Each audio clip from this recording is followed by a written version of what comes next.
ધોરણ 11-12 સાયન્સના ફિઝિક્સ વિષયના તમામ ચેપ્ટરના વિડીયો જોવા માટે તથા એજ્યુકેશનને લગતી તમામ માહિતી મેળવવા માટે અમારી ચેનલને સબસ્ક્રાઇબ કરો અને બાજુમાં આપેલા બેલ આઇકન પર ક્લિક કરી ઓલ ઉપર કરો કે જેથી તમને અમારા નવા વિડીયોની નોટિફિકેશન સૌથી પહેલાં મળતી રહે. જે વિદ્યાર્થીઓ વર્ષ 2025માં મેડિકલ ફિલ્ડમાં એડમિશન લેવા માગે છે તેમના માટે આ વિડીયો ઇમ્પોર્ટન્ટ છે. એડમિશન માટેની પ્રક્રિયા સ્ટાર્ટ કરો તે પહેલાં એક વિડીયો જોઈ લેજો. આની અંદર આપણે દરેક નાની નાની વસ્તુનું ધ્યાન રાખીશું. ચાલો શરૂઆત કરીએ કે ઓનલાઈન રજિસ્ટ્રેશન સ્ટાર્ટ થઈ ગયા છે. કોના માટે? MBBS, BHMS અને BAMS મેડિકલ ફિલ્ડ માટે ઓનલાઈન રજિસ્ટ્રેશનની એડવર્ટાઇઝ આવી ગઈ છે. હવે એની અંદર તમારે શું કરવાનું છે? પહેલાં તો કઈ બોર્ડમાંથી 12th પાસ કરેલ હોય તે વિદ્યાર્થીઓ એપ્લાય કરી શકે. તો સૌથી પહેલાં Gujarat board, central board CBSE, counselling of Indian school certification examination, Cambridge university અને national institute of open schooling એટલે કે NIOS, બી ગ્રુપ અથવા તો AB ગ્રુપ. એની સાથે ધોરણ 12ની પરીક્ષામાં ઉત્તીર્ણ થયેલા હોય અને નીટ 2025 કમ્પલસરી 2025ની નીટ આપેલી હોવી જોઈએ. કોઈ સ્ટુડન્ટે બોર્ડની એક્ઝામ 2024માં આપી હોય, નીટ પણ 2024માં આપી હોય તો એ એપ્લાય કરી શકશે નહીં. કમ્પલસરી બોર્ડની એક્ઝામ તમે કોઈ પણ વર્ષમાં આપી હોય પણ નીટ 2025માં આપેલી હોવી જોઈએ.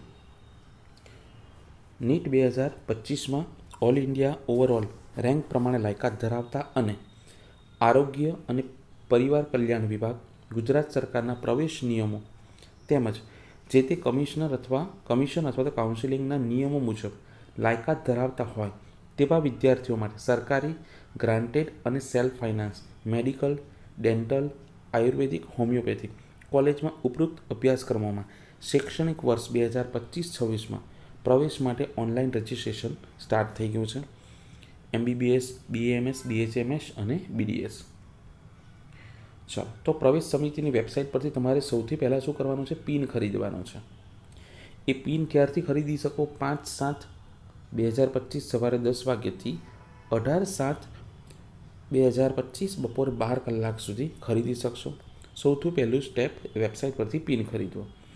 એ પિન ખરીદ્યા પછી તમે રજિસ્ટ્રેશન કરી શકશો. રજિસ્ટ્રેશન કરવા જશો એટલે પહેલાં તમારી પાસે પિન માગશે એટલે 5 તારીખે પિન પણ ખરીદી શકો અને 5 તારીખે જ પિન ખરીદ્યા બાદ 5 થી 18 તારીખમાં તમે તમારું રજિસ્ટ્રેશન કરાવી શકો છો. એના માટે શું કરવાનું છે? એકવાર તમે ઓનલાઈન રજિસ્ટ્રેશન પહેલાં પિન ખરીદો, પછી રજિસ્ટ્રેશન કરાવો.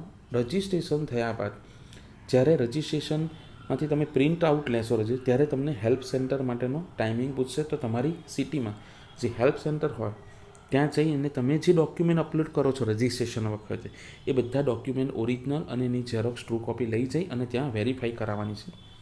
તે ક્યારથી ચાલુ થશે? 7 તારીખથી. 7 તારીખથી લઈને 19 એટલે એડમિશનના 2 દિવસ પછી અને લાસ્ટ ડેટના પણ 2 દિવસ પછી. ચાલો કઈ રીતે? હવે એના માટે શાની જરૂર પડશે એડમિશન માટે? કે ઓનલાઈન રજિસ્ટ્રેશન માટેનો પિન વેબસાઇટ પરથી, આ તમને વેબસાઇટ આપી છે, આ વેબસાઇટ પરથી 1000 નોન રિફંડેબલ અને 10,000 રિફંડેબલ સિક્યુરિટી ડિપોઝિટ ટોટલ 11,000 પૂરાની ચૂકવણીથી ખરીદી શકાશે. એટલે કે પિન ખરીદવા માટે તમારે 11,000નું ઓનલાઈન પેમેન્ટ કરવું પડશે. એમાંથી 10,000 ધારો કે તમે એડમિશન નથી લેતા, કેન્સલ કરો છો વચ્ચે તો રિફંડ આવશે, 1,000 નહીં આવશે.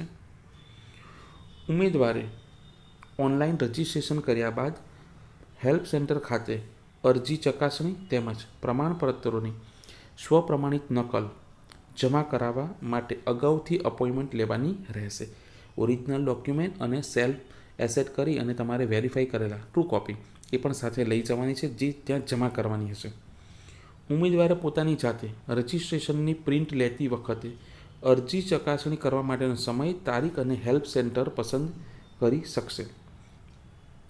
તમે રજિસ્ટ્રેશન કરીને પ્રિન્ટ લેતા હશો ત્યારે તમને પૂછશે કે તમને કયું હેલ્પ સેન્ટર નજીક છે. એ હેલ્પ સેન્ટર પર કઈ તારીખે ને કેટલા વાગે તમે જશો એ જ ટાઈમે એ જ તારીખે તમારે પહોંચી જવાનું છે. કેમ કે એમાં એપોઇન્ટમેન્ટ જો તમારી જતી રહેશે તો તમારે બીજી એપોઇન્ટમેન્ટ લેવી પડશે. હેલ્પ સેન્ટર કામકાજનો સમય સવારે 10 કલાકથી સાંજે 4 કલાક સુધી. જાહેર રજા અને રવિવારના દિવસે અરજી ચકાસણી બંધ હશે. હવે બે સ્પેશિયલ કેસ છે અમદાવાદ અને સુરતના વિદ્યાર્થીઓ માટે. એ છે લોકલ કોટાના ઉમેદવારો. જે ઉમેદવાર Shrimati NHL municipal medical college Ahmedabad અથવા Surat municipal institute of medical education and research Surat, આ બે કોલેજ, એક અમદાવાદની અને એક સુરતની, માં લોકલ કોટાની બેઠક માટે અરજી કરવા માંગતા હોય, આ બે કોલેજની અંદર માત્ર સુરતના અને અમદાવાદના વિદ્યાર્થીઓ જ એપ્લાય કરી શકે. અમદાવાદની કોલેજમાં અમદાવાદના વિદ્યાર્થીઓ અને સુરતની કોલેજમાં સુરતના, એમને પ્રેફરન્સ આપવામાં આવે છે, અલગથી લોકલ કોટા હોય છે એમનો. તેવા ઉમેદવારોએ ઓનલાઈન રજિસ્ટ્રેશન કર્યા ઉપરાંત એ લોકોએ વધારાનું શું કામ કરવાનું છે?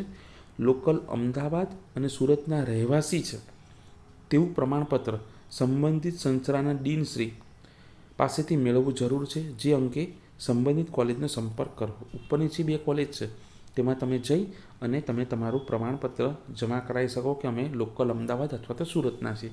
તેમને અલગથી રિઝર્વેશન આપવામાં આવશે. વધુમાં જે વિદ્યાર્થીઓ સ્વનિર્ભર એટલે કે સેલ્ફ ફાઇનાન્સ, આયુર્વેદિક અને હોમિયોપેથિક સંસ્થાની 15% ઓલ ઇન્ડિયા કોટા બેઠકમાં પ્રવેશ લેવા માંગતા હોય તેના માટે સ્વનિર્ભર આયુર્વેદિક અને મેડિકલ હોમિયોપેથિક કોલેજની 15% સીટ માટે અલગથી પ્રવેશ કાર્યવાહી કરવામાં આવશે.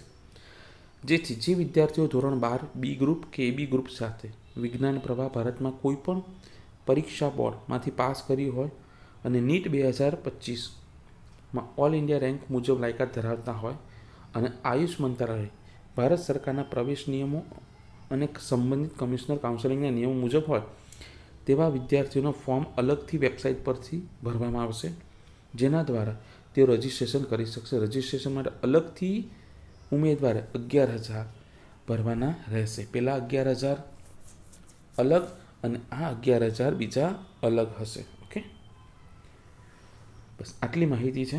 બીજી તમારે વધુ માહિતી જોઈતી હોય તો તમે વેબસાઇટ ઉપર જઈ શકો છો. આ NRI કોટા માટે છે. NRI કોટા માટે અલગથી પાછો કંઈક 10,000 રૂપિયાનો ડ્રાફ્ટ જમા કરાવવાનો છે. ઓકે, બીજી કોઈ પણ અપડેટ હશે એડમિશનને રિલેટેડ તો તમને વિડીયો દ્વારા જાણ કરીશ. ઓકે.